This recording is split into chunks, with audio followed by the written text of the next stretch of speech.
Let's talk about living consciously. This is all about staying awake.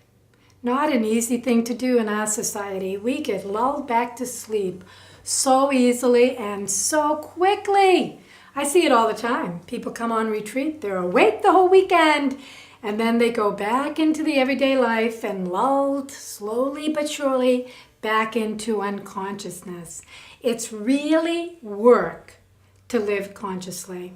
And if I gave you any suggestion, I would say, and I say this all the time, how we begin our day has a tremendous impact on how well we will live it. Okay? I'm going to repeat that.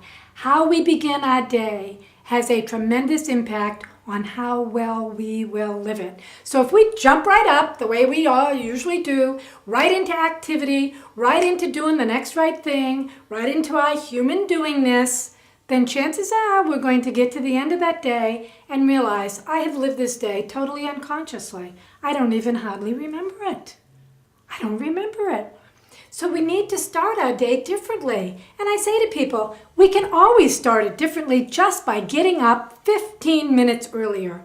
To get up earlier, take a little time for prayer, for reflection, for contemplation, to take a little time for yourself. And if you really want to start living consciously, take 10 minutes at the beginning of that day and write down the following 3 things. The first thing you're going to write down is, what are your priorities? What's important to you? What really matters? Is it family? Is it health? Is it friends? Is it spirituality? I mean, people say to me, oh yes, my family is my top priority. But then you really look at the day ahead and how much time does it include that priority. So we write down our priorities. The second thing is to write down one good thing you are going to do for yourself today. Just one good thing.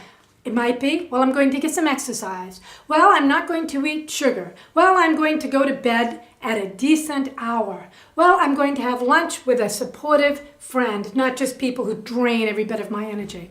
So we write down our priorities. We write down something good we're going to do for ourselves. And the third thing, and you can do this all in 10 minutes. It does not require a big, long hour. Just do it quickly. The third thing is, what am I grateful for?